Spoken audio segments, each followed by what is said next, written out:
Greetings everyone, I am Dr. J. I meant to have another game review this week, but since the game I've been playing so much of is taking longer than I expected, let's do something a little different. When I started doing this series, I also created a Let's Play for every game I reviewed, as a means to show how I came to my conclusion.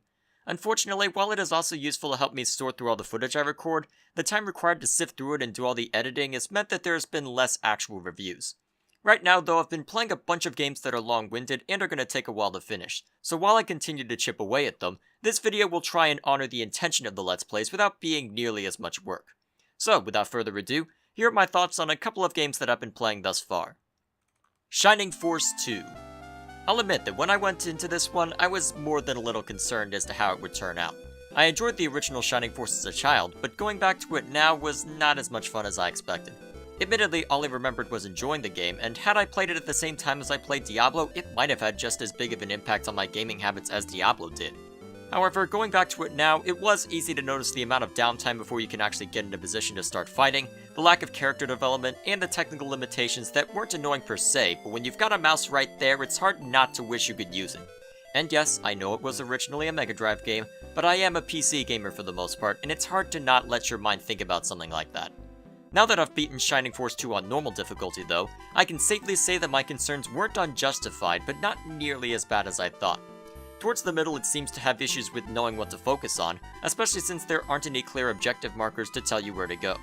You eventually stumble your way to where you need to go, but the time spent in the second and third major area aren't necessarily the most intuitive.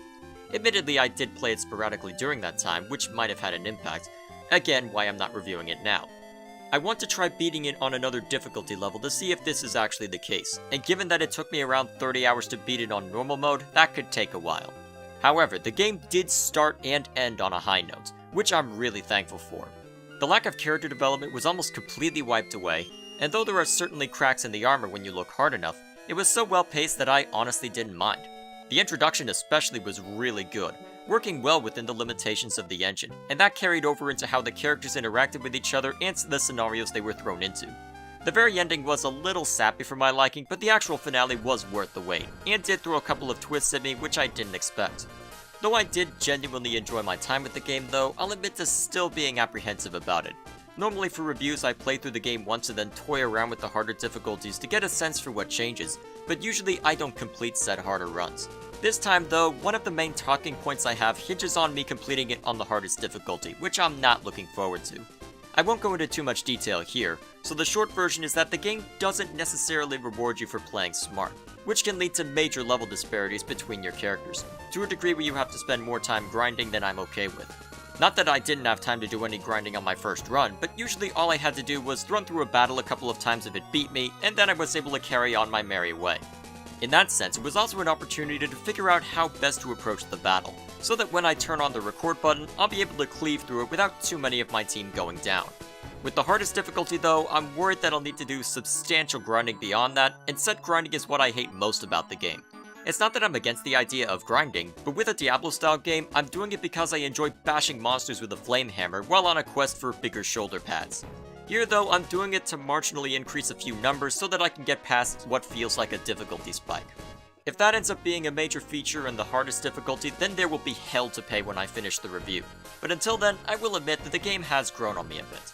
The scenarios towards the end did get more than a little creative, and even if the middle part was a bit of a chore, I'm glad I got to see it through. Here's hoping that my next run of it will be a fun one as well. Icewind Dale. Yet another long-winded game which you probably won't see for a while. I started a Let's Play of this for fun, but I don't know if I'm going to complete it before the review is finished, simply because it's not Planescape Torment. In that case, verbally reading the excellent writing was entertaining, and there was enough going on within the world to where going through to edit a Let's Play helped me keep track of what was going on. Icewind Dale, on the other hand, focuses much more on the combat of a CRPG over the story. Because of that, again, I went into this more than a little apprehensive, and as I continued to play through it, I immediately regretted starting a Let's Play. Needless to say, the game is on hiatus while I finish up Shining Force 2 and a couple of other games I'm working on. That being said, however, I'd be lying if I said I disliked it, because while many of the encounters have been grindy, there is enough of that just one more room mentality to where I have been enjoying it. Thus far I've run into similar encounter after similar encounter, but to some degree that ends up being a good thing, as when they throw something new at you or change up the number and arrangement, it becomes a much bigger deal and something that sticks in your mind later on. Not only are there a number of good encounters, some of them can be more than a little difficult, which is also really great. Thus far, said difficult encounters have boiled down to doing MMO-style pulls to ensure that I can actually handle them as they come, but for the most part, I haven't had much to complain about it from a gameplay standpoint. From a story standpoint, though, it's not nearly as flattering. There is a decent story going on, which seems very reminiscent of the first Baldur's Gate, but since you have total control over your party, there's nothing immediately personal about it. You aren't controlling a Child of Ball or Nameless One, but rather create every character you want right off the bat, which means the characters themselves aren't necessarily as special or interesting as you might want. On top of that, the NPCs feel much more like quest givers than characters, which isn't necessarily a bad thing but can be immersion breaking.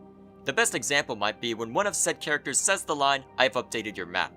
Admittedly, this is something we've heard in video games for a long time, but how often have you heard that in real life? If someone were giving you directions to somewhere, they wouldn't take a physical map, scribble all over it, and then say, "I've updated your map." It just doesn't make sense. I wouldn't make a big deal out of it, but there are so many better ways to phrase that. Just off of the top of my head, something like, "Take the southern mountain pass until you reach the large oak at the fork in the road, then head east to the temple." Well written? Probably not, given that was mostly off the cuff, but it makes far more sense than just saying, "I've updated your map." Perhaps they were worried about the player not being sure as to what to do, but if that's a problem, why not have the game give you the note to say your map has been updated? Thus far, that's been my biggest complaint about the story, and while the rest of the writing hasn't been as immersion-breaking, it's certainly been generic. I knew going in that it wasn't going to be up to snuff when compared to Baldur's Gate 2 or Planescape Torment, but while I can lower my expectations and still be satisfied, it doesn't mean that something still isn't a problem. I'll need to mull over it a bit more before I make another video like this, especially since it looks like it'll be a while before I'm finished with it. Hopefully the combat continues to be engaging, otherwise this could be a very long and very tedious ride. That's all I have for this video. Thank you all for watching. Please like and share this if you find it deserving, and subscribe to this channel for when I finish the next game for Through the Looking Glass, as well as other content posted on a hopefully more regular basis. I'm still a college student, I'm making no promises on the last point. Let me know in the comments what you think of this format, and I'm gonna get to work on a different game for the next review. I've intentionally picked something that's shorter than these two behemoths, so hopefully within the next 3 weeks there'll be a review. Again though, no promises. Until then, I will see you all later.